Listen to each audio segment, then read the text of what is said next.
오늘 주시는 말씀은 출애굽기 14장 10절부터 14절까지 말씀입니다. 저와 여러분 한 절씩 교독하겠습니다. 바로가 가까이 올 때에 이스라엘 자손이 눈을 들어 본즉 애굽 사람들이 자기들 뒤에 이른지라. 이스라엘 자손이 심히 두려워하여 여호와께 부르짖고 그들이 또 모세에게 이르되 애굽에 가지 없어서 당신이 우리를 이끌어내어 이 광야에서 죽게 하느냐. 어찌하여 당신이 우리를 애굽에서 끌어내어 우리에게 같이 하느냐. 우리가 애굽에서 당신에게 이른 말이 이것이 아니냐. 이르기를 우리를 내버려 두라. 우리가 애굽 사람을 섬길 것이라 하지 아니하더냐. 애굽 사람을 섬기는 것이 광야에서 죽는 것보다 낫겠노라. 모세가 그들에게 이르되 너희는 두려워하지 말고 가만히 서서 여호와께서 오늘 너희를 위하여 행하시는 구원을 보라. 너희가 오늘 본 애굽 사람을 영원히 다시 보지 아니하리라. 같이 여호와께서 너희를 위하여 싸우시리니 너희는 가만히 있을지니라. 아멘. 이스라엘 백성들이 지금 막다른 길에 몰려 있습니다. 홍해 앞에 장막을 치고 있습니다. 그런데 바로가 이스라엘 민족을 잡으러 군대를 보냅니다. 애굽의 최정예 부대를 모두 보냈어요. 7절을 보시면 선발된 병거 600대와 애굽의 모든 병거를 동원했다고 합니다. 선발된이라고 하는 표현은 탁월한이라는 뜻입니다. 그러니까 최신식 병거라는 거예요. 지금으로 치면 최신식 탱크들을 동원해서 이스라엘을 잡으러 오는 겁니다. 10절을 보면 이스라엘 백성들이 심히 두려워하여 여호와께 부르짖죠. 이건 기도했다는 얘기가 아니라 원망했다는 얘기입니다. 11절에는 모세를 향한 불평을 쏟아냅니다.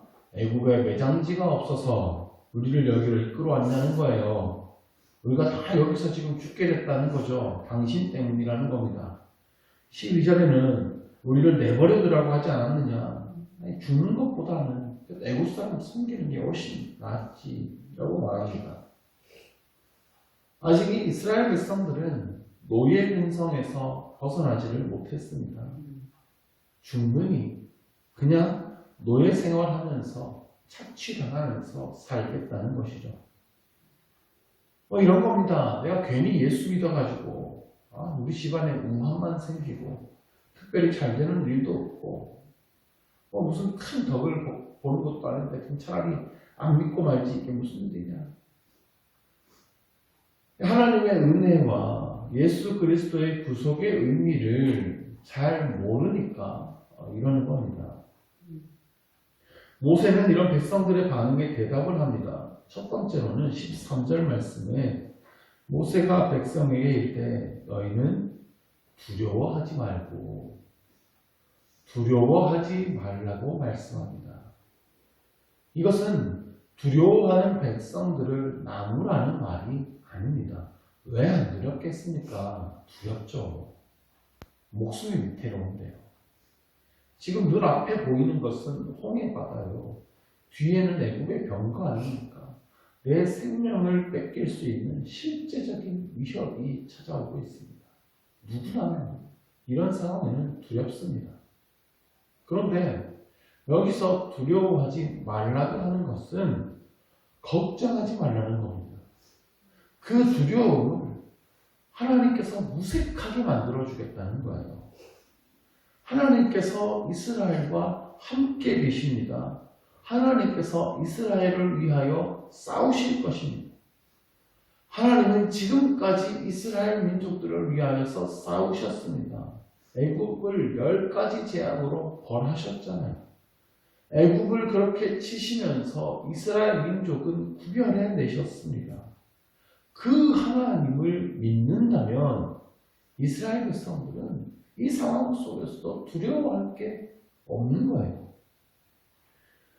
두려움은 하나님에 대한 믿음이 부족하기 때문에 오는 것입니다. 하나님이 얼마나 크신 분인지, 하나님이 지금도 어떻게 살아 실제로 역사하시는지 믿지 못하니까 자꾸 두려운 거예요. 이 믿음이 크면 두려워할 필요가 없습니다. 하나님께서는 선지자 이사야를 통하여서 이렇게 말씀하셨습니다. 두려워하지 말라. 내가 너와 함께 하느니라. 놀라지 말라.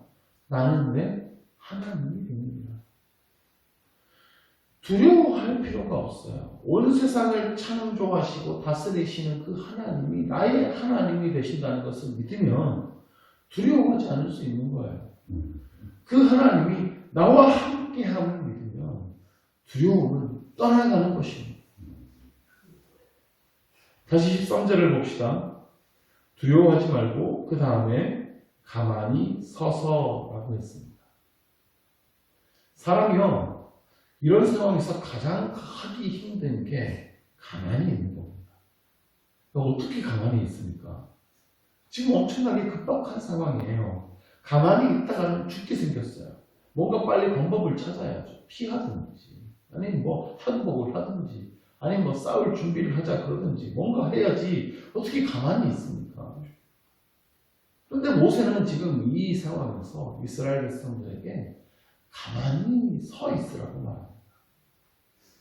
원망과 분노, 호들갑과 그리고 뭐 그런 것들을 다 그치고 가만히 있으라는 거예요. 가만히 있는 거, 이게 사실은요 가장 적극적인 행동입니다. 그냥 아무것도 하지 말고 그냥 가만히 있으라는 말이 아니고요. 이것은 하나님의 개입하심을 기다리라는 말입니다. 하나님의 일하실 때를 간절히 기다리라는 거예요. 하나님께서 분명히 이 상황에서 개입하실 것이다. 하나님의 뜻이 분명히 이루어질 것이다. 하나님께서 우리를 위해 반드시 싸우실 것이다. 이 믿음을 굳세게 하고 있으라는 거예요. 이 믿음이 없으면 가만히 못 있습니다. 뭔가 자꾸 꿈틀거리고 별의별 생각이 자꾸 들고 상상과 망상으로 이어지고요. 우리 마음을 절망과 어둠으로 끌어당겨요. 어떡하지? 어떡하지? 가만히 있을 수 없는 거예요. 사울 왕이 그 블레셋과 전쟁을 앞두고 있을 때입니다. 어제도 말씀드렸듯이 블레셋은 전투에 능한 민족입니다. 이스라엘보다 먼저 철기 문명을 발전시켰기 때문에 이 군인들의 용맹함으로 보나 그들이 가진 무기로 보나 이스라엘보다 한 발 앞서 있습니다. 그런 블레셋 군대와 이스라엘 군대가 전장에서 마주하게 되었어요. 이스라엘 군사들이 크게 동요합니다. 블레셋 군사의 숫자와 무기에 마음이 쪼그라들었어요. 군사들이 막 진영을 이탈해서 숨어들고 도망갑니다. 남은 군사들과 막 벌벌 떨고 있어요. 초보 왕인 사울도 마음이 떨리는 건 마찬가지입니다. 그들의 마음을 빨리 좀 붙잡아주고 싶고, 내 마음도 좀 붙잡아줬으면 좋겠고, 용기를 불어넣을 어떤 무언가 동기부여가 필요한데 오직 신앙의 힘밖에 없잖아요. 하나님이 너희와 함께 하신다, 이런 약속이 다급해요. 그런데 이 전쟁에 앞서서 번제를 드리기로 했던 그 사무엘 선지자 약속을 했는데 오지 않는 거예요. 수많은 블레셋 군인들이 막 군가를 부르고 소리를 지르고 막 사기를 돋굽니다. 이스라엘 군사들은 그 뒤에 눌려가지고 자꾸 동요합니다. 사울 왕이 마음이 급해졌어요. 그래서 얼른 재물 가져와라. 그래서 자기가 번제를 드립니다. 제사는 제사장만 드릴 수 있습니다. 사무엘이 오기까지 기다려야 됐어요. 그러니까 하나님의 때가 오기를 기다려야 되는 거예요. 제사를 마치니까 그때 사무엘이 옵니다. 사무엘이 사울에게 지금 뭘 한 거냐고 묻죠. 그래서 변명합니다. 지금 백성들이 막 흩어지고 있고 당신 오지 않아가지고 내가 지금 너무 급해서 부득이하게 제사 드렸습니다. 사무엘은 사울 왕이 망령되게 행하였다고 말하죠. 왕이 하나님의 명령을 지키지 않았기 때문에 왕의 나라가 길지 못하게 될 것이라 말합니다. 사울은 그 하나님의 때를 기다리지 못하는 겁니다. 가만히 있지 못하는 겁니다. 어떤 기계가 고장이 났어요. 그럼 AS를 불러야죠. 근데 시간이 좀 걸린다는 거예요. 그래도 기다려야죠. 근데 이거 내가 해도 고칠 수 있을 것 같은데 하고 내가 뜯어서 건드려요. 그러다 더 큰 고장이 나는 거예요. 더 큰 돈이 듭니다. 그럼 그 다음부터는 고장이 나면 내가 손대지 않습니다. 늦어도 AS 기사를 기다립니다. 나를 믿지 않는 거예요. 전적으로 AS 기사만을 신뢰하는 겁니다. 이게 하나님이 원하시는 믿음입니다. 내가 할 수 있다고 생각하지 않는 거예요. 전적으로 하나님만이 이 상황을 해결할 수 있다고 믿는 겁니다. 이게 가장 좋은 길임을 믿는 거예요. 그래서 주님만을 간절히 기다리는 거예요. 하나님의 도우심만 간절히 바라는 겁니다. 하나님 어서 오셔서 이 상황을 해결해 주십시오 하는 거예요. 요즘은 잘 안 부르는 찬송인데요. 예전에는 부흥회 때 꼭 이 찬송을 불렀습니다. 전부여 의지 없어서 손 들고 옵니다. 주 나를 외면하시며 나 어디 가릴까? 이 고백이죠. 내가 의지할 곳 어디도 없어서 그냥 손 들고 하나님께 나가는 거예요. 주님이 아니면 나는 갈 곳이 없습니다. 이것이 바로 주님이 원하시는 그 간절한 주님만을 의지하는 신앙인 거예요. 하나님은 지금 가만히 서서라는 말씀으로 그 훈련을 시키는 거예요. 너희가 자꾸 뭘 하려고 하지 말고 가만히 서서 주님만을 의지하고 손 들고 나오라는 겁니다. 13절을 이어서 보면 여호와께서 오늘 너희를 위하여 행하시는 구원을 보라. 너희가 오늘 본 애굽 사람을 영원히 다시 보지 아니하리라. 하나님께서 행하시는 구원을 보라고 말씀하십니다. 이제 하나님께서 싸움을 시작하실 거예요. 그 애굽 사람들을 이제 다시 보지 못할 겁니다. 그러므로 14절에서는 다시 한번 가만히 있으라고 말하죠. 그런데 이스라엘 백성들이 정말 가만히 있기만 하면 되는 건 아닙니다.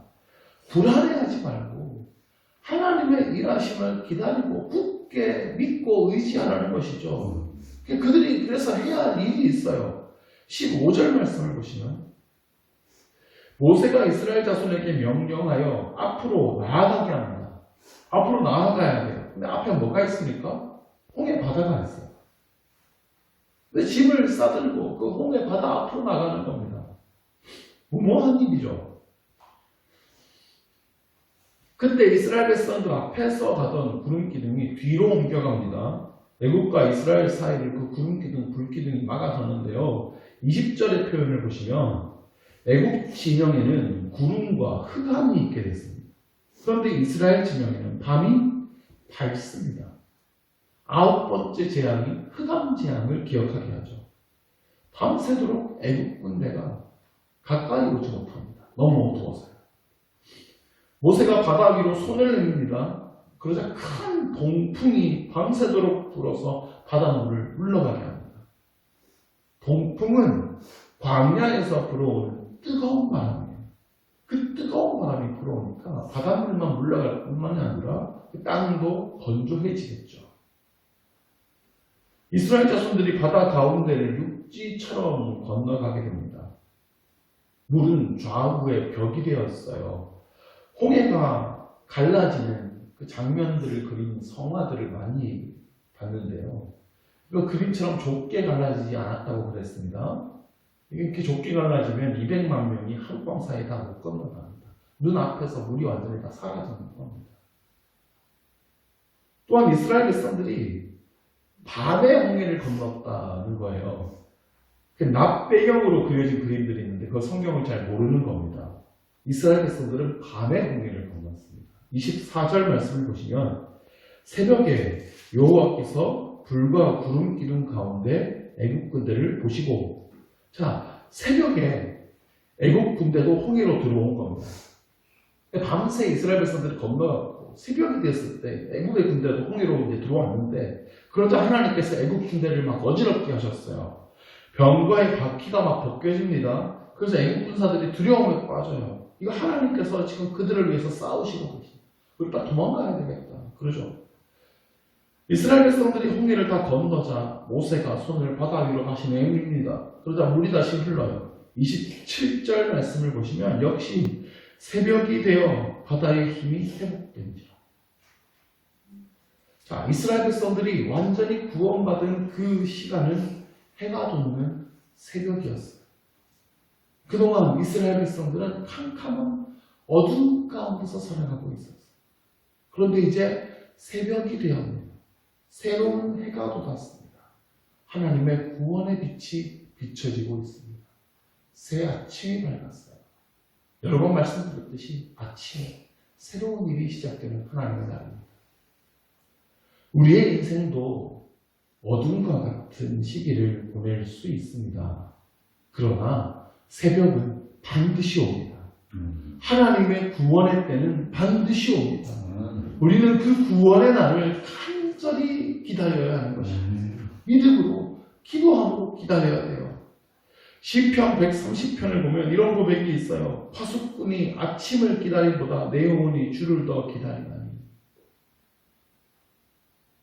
우리 인생에 하나님의 빛이 비춰질 그 아침은 반드시 옵니다.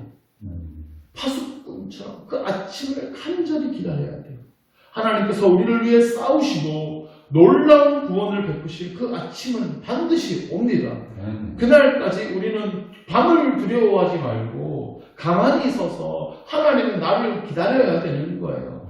기도함으로 기다려야 합니다. 믿음으로 기다려야 합니다. 하나님은 반드시 우리에게 놀라운 길을 열어주실 것을 믿습니다. 기도하겠습니다. 하나님 아버지, 우리가 때때로 사방이 막혀서 두려워하고 불평하고 우리 마음대로 행하고자 할 때가 많습니다. 그러나 하나님께서는 두려워하지 말고 가만히 서서 하나님의 때를 기다리라고 말씀하십니다. 하나님의 행하시는 구원을 보라고 말씀하셨습니다. 하나님, 우리가 우리 마음대로 급해서 행동하지 않게 하여 주시고 기도함으로 믿음으로 행하게 하여 주옵소서. 내 힘으로 하지 않게 하여 주시고 간절히 하나님의 일하심을 사모하게 하여 주옵소서. 주께서 우리를 위해 일하시고 주께서 우리를 위해 싸우실 것을 믿습니다. 우리와 함께 하시는 그 주님을 굳게 신뢰하게 하여 주시고 주님께서 가라 하실 때 그 바다 가운데로도 발걸음을 내딛을 수 있는 우리의 믿음이 되게 하여 주시옵소서. 반드시 그 아침이 올 것을 믿습니다. 그날을 바라보며 오늘도 믿음으로 살아가는 우리 모두가 되게 하여 주시옵소서. 예수 그리스도의 이름으로 기도드립니다. 아멘.